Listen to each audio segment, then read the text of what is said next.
an alien, Jamaican in New York, the same feeling. Edmund Carl Aiken, British Jamaican artist, better known as Shinehead. He's celebrating the 30th anniversary of this iconic song, Jamaican in New York. Now, he zooms in to celebrate this milestone, reflect on the track's achievement, and share some insights from his tour alongside Damian Marley, and provide a glimpse into his exciting upcoming projects. Hi, Shinehead, how you doing? Splendiferous, fantabulous, vainglorious. And Good. yourself? Good one. Where are you now? Are you in New York right now? No, I'm in downtown LA in Butterfly in my studio. Awesome. Talk to me about this track though. 30 years, you're celebrating 30 years. What inspired the track to begin with? Well, my then manager at the time, Claude Evans, African Love, he brought the idea to me along with a producer by the name of Norman Cook. And it was an easy slide for me because I've been listening to music like that for a long time, unbeknownst to anyone. Mm-hmm. So it all just fit in because there used to be a jazz radio station in New York called CD 101.9. And I'd make cassettes off of that, and it included the original Englishman in New York by Sting and a lot of other jazz songs and jazz fusion, jazz rock songs. And I would just basically make tapes off the radio, and it included that. Being that I was listening to those kind of tunes from a long time, it all just fell into place rather swimmingly. Were you expecting the massive response, the success that the single, just took the wings it did? Were you expecting that any? I expected folks to relate because you don't have to be Jamaican in New York. You could be Armenian, Nigerian, but you could put your piece and your culture and your nationality in there. And I expected it to at least relate, but blow up like that, no. But give thanks. Awesome, definitely. What is the significance of that, though? Being this alien in New York City, the Big Apple, where everybody wants to go, where dreams come true. What's the significance of being in New York? Here I am from little Jamaica, and now I'm in big New York. You're a person in a strange land, no matter where you're from or what color you are, so you have to assimilate and acclimate. So just making individuals and social groups, just letting them know that, hey, it's okay if you're different for now, or it's okay if you're different forever, because most of us are not from here. So, get in where you fit it. Awesome. And it's cool to be not from here. It's cool to be an immigrant, but come here or wherever it is you go and contribute to yourself and to where you're at. Awesome. And 30 years later, a lot of persons are still able to relate to that song. Like I said, whenever I'm in New York, it's one of those things I'm saying, yeah, I'm a Jamaican in New York. To see the response from music lovers, fans of your music, even today to that song you did so long ago, what is that feeling? What's that reaction? What does that do for you? It feels really great, really awesome. But for the Courts Records and the Clerks Minutes, there was a West Indian in New York before my Jamaican in New York. The artist whose name eludes me, unfortunately, but there was that work before mine. The feeling it gives you when you hear fans still being able to relate. It still feels good. That is empowering. There's an energy. There's an energy that's reciprocal amongst them and I.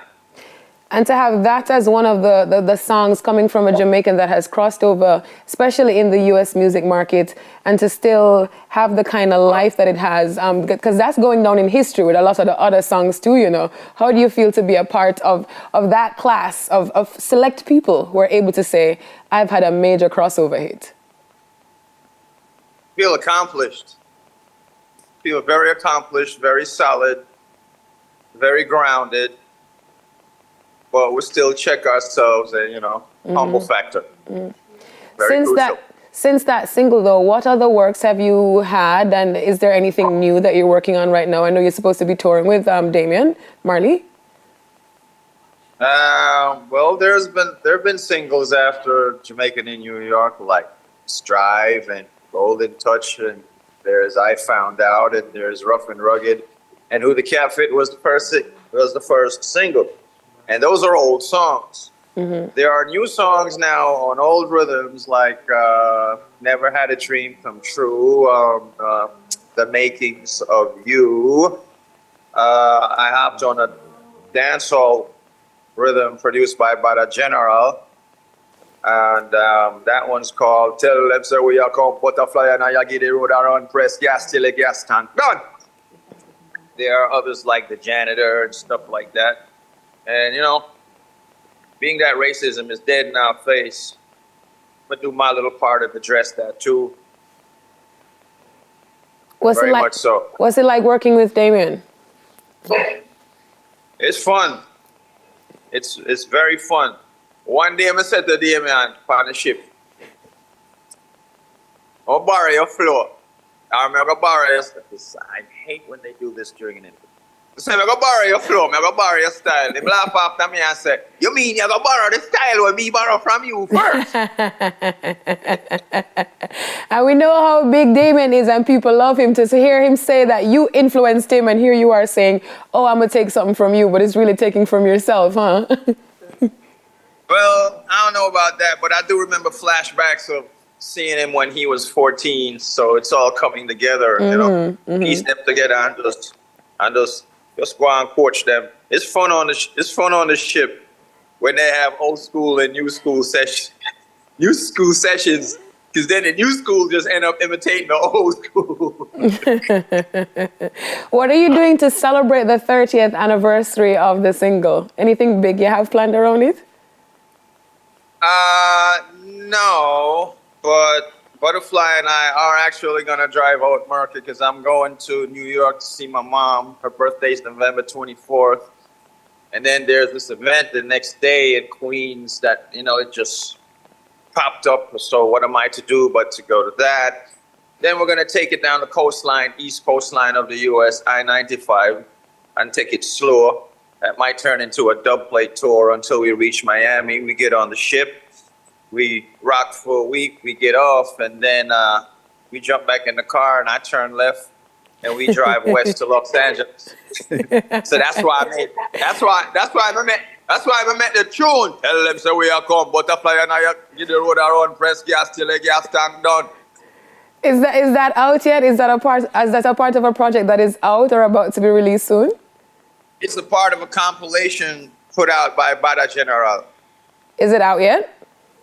Yes, it is. Yes, it is. It's available. So we can find it on all the streaming platforms. What's the name of it? We Are Come. That's the name. Yeah. When you are come to Jamaica. Well, I ain't really want to let the cat out the bag because being that me born in April, me have goat mouth and you have a chance where I might flap the thing if I say something. But I'm gonna say a portion of a thing, all right? We usually get off the boat and come chill for a few hours when it comes to Jam Rock. But there is talk of the most legendary persons who started what is now known as hip hop. There is talk of these two legendary persons doing events in Jamaica at the end of the year, and I was called for said events. And that being said, I got left it there so because I don't go out it. I think I kind of have an idea what you're talking about. And as you mentioned that with the hip hop, and I was looking at the hip hop celebration, 50 years of hip hop, and I'm saying you should have been on that stage, you know, because you're a part of that legacy right there. But how do you feel though, as a Jamaican, seeing us being represented and or influence on a whole other genre? Well, yeah, what tune I go so because for every ailment in life, there's an herb. And for every situation in life, there's a song. So in answer to that question, piece of the answer, I've been waiting for this moment for all my life. Because to me,